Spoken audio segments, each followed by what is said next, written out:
Militer Rusia dan Ukraina memperbarui informasi dari garis depan. Kontak senjata terjadi di sejumlah wilayah.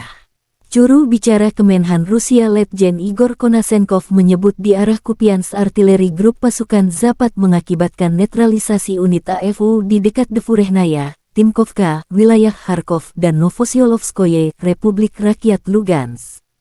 Satu kelompok sabotase dan pengintaian Ukraina dihancurkan di dekat Ivanovka, wilayah Kharkov.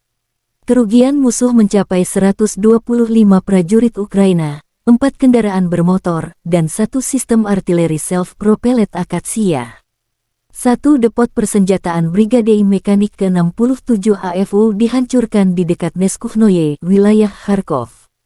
Di arah Krasny Liman, serangan yang diluncurkan penerbangan operasional taktis dan angkatan darat, serta artileri grup pasukan Center menetralkan unit AFU di dekat Nevskoye, Chervonaya Dibrova, Republik Rakyat Lugansk dan Serebrianka, Republik Rakyat Donetsk.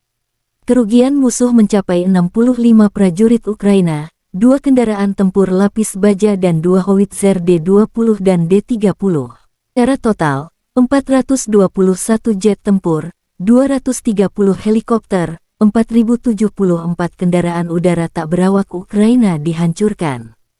Juga 421 sistem rudal pertahanan udara, 9.069 tank dan kendaraan tempur lapis baja lainnya, 1.098 kendaraan tempur yang dilengkapi dengan MLRS, 4.787 senjata artileri lapangan dan mortir, serta 10.124 unit khusus kendaraan militer telah dihancurkan sejak awal operasi militer khusus.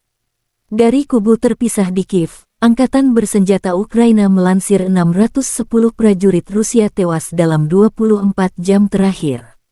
Termasuk 4 tank, 12 kendaraan lapis baja pengangkut personel, dan 3 drone ditembak jatuh.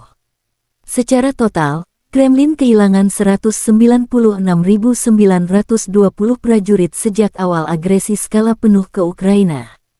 Presiden Ukraina Volodymyr Zelensky bersumpah mengusir penjajah Rusia dari tanah air Ukraina.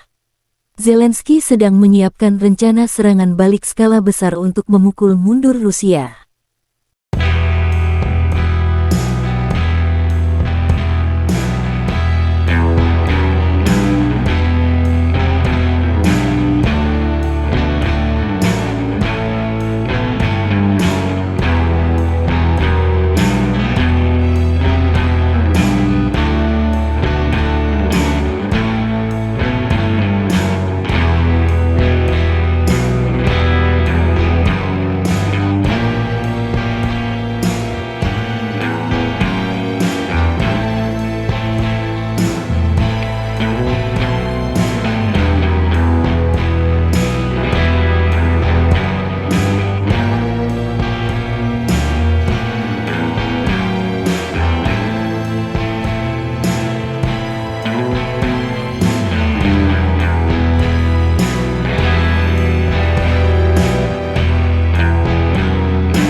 Sudah nonton, jangan lupa like, subscribe, dan share ya.